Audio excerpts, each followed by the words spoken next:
નમસ્કાર મિત્રો, કેમ છો બધાય? મજામાં? સરસ, ચાલો. હા, યસ, એક નાનકડી વાત લઈને આવ્યો છું. હિતેશ વઘારા.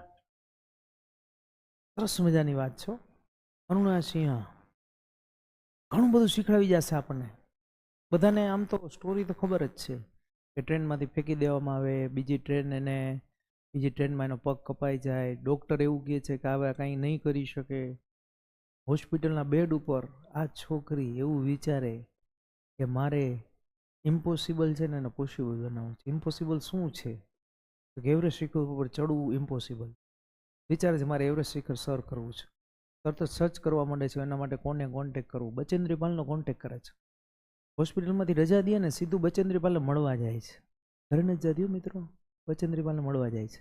બચેન્દ્રી પાલ જ્યારે મળવા જાય છે ને ત્યારે બચેન્દ્રી પાલ પણ એવું જબરદસ્ત કહે છે કે તે મનથી તો સર કરી લીધું છે એવરેસ્ટ, હવે ખાલી તારે દુનિયાને બતાવવાનું જ છે. પછી આખી ટ્રેનિંગ વિશેની માહિતી આપે છે, ઘણી બધી માહિતી આપે છે. એના શેરપા ગોતી દે છે એના જે ટ્રેનર હોય એ. પછી જ્યારે ટ્રેનિંગ પીરિયડમાં જાય છે ને ત્યારે ખબર પડે છે ઓહો આ તો બધું જુદું જ છે. કારણ કે પ્લાસ્ટિકનો પગ, બીજા પગમાં 5 ફ્રેક્ચર, વાંસામાં ફ્રેક્ચર. પણ જ્યારે ટ્રેનિંગમાં જાય છે ત્યારે 25 જણાનું ગ્રુપ હોય છે. તો એમાં 24 જણાને જે પહોંચતા 10 મિનિટ થતી ને ત્યારે આ છોકરીને 3 કલાક લાગતી હતી. પછી આ છોકરી વિચાર્યું ભલે લાગે, બધા એવું કહેતા હતા કે તારા પગમાંથી લોહી પડે છે, આ તું જીદ છોડી દે, આ ઇમ્પોસિબલ છે. એ છોકરી કહેતી કે ઇમ્પોસિબલ નથી, હું ઇમ્પોસિબલમાંથી પોસિબલને જ રાખું છું, બાકી બધું ડિલીટ. એમ કે ધીસ ઇઝ નોટ પોસિબલ તો નોટને કાઢી નાખું છું. એમ કે અશક્ય તો અશક્યને અને ઉડાડી દીધો. બીજા શું કહે છે ને એનાથી એને કાંઈ ફેર નહોતો પડતો. બહુ મોટો જિંદગીનો ટર્નિંગ પોઈન્ટ. આપણને શું થતું હોય, કોક શું કહેશે એનાથી ફેર પડતો હોય છે. જ્યારે આને તો નક્કી કરી લીધું હતું, નકર મીડિયાવાળા બધાએ એના મમ્મીને ઘરે ના પાડી દીધી, કોઈ ઇન્ટરવ્યૂ નથી દેવાનું, જે કરવાનું છે એ વકીલ રાખીને કેસ કરે છે એ ભલે જ લડે. મિત્રો 8 જ મહિનામાં એ છોકરી બીજા કરતાં ઝડપથી ઊંચે ચડવા માંડી હતી. ખરેખર પ્લાસ્ટિકના પગ કે એ બધી વસ્તુ છે ને સમતલ સપાટીમાં. અને બધાને વિશ્વાસ આવી ગયો હતો કે આ અમે ચડી કે ન ચડી, અરુણિમા ચડી જશે. એનો મતલબ એવો થયો તમારી મહેનત બોલે. એ છોકરીએ મહેનત કરીને દેખાડી દીધું. અને ખાસ એનો એમ એ હતો કે જો મને આવી મુશ્કેલી આવી ને તોય મેં એવો ગોલ લીધો અને પૂરો કર્યો.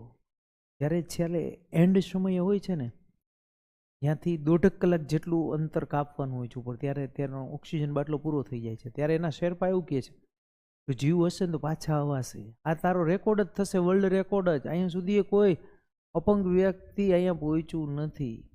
ત્યારે જે અરુણિમા સિંહા કહે છે ને જો મને મારવાની હોત તો નીચે જ મરી ગયો હતો, ટ્રેનમાં કપાઈને જ મરી ગયો હતો.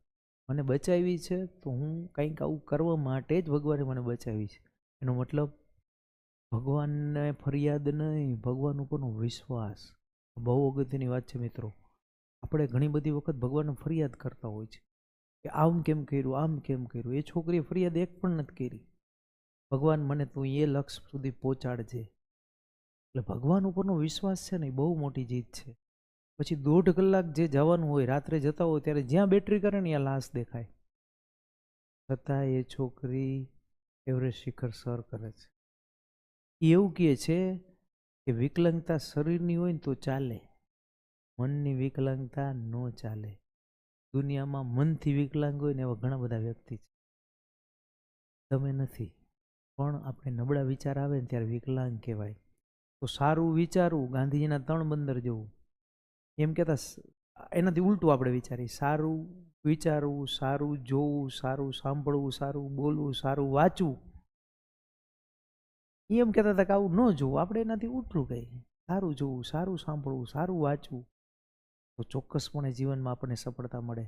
આવા વ્યક્તિ મુશ્કેલ પરિસ્થિતિમાં હોય ને ત્યારે તમારે આને યાદ કરી લેવાની. યસ, તો ઘણી બધી આપણી ટેન્શન છે દૂર થઈ જશે. મજા આવે છે બધાને? સરસ, ચાલો ફરીથી નેક્સ્ટ સ્ટોરીમાં આપણે ફરીથી મળશું બધાય. ત્યાં સુધી ધન્યવાદ, નમસ્કાર.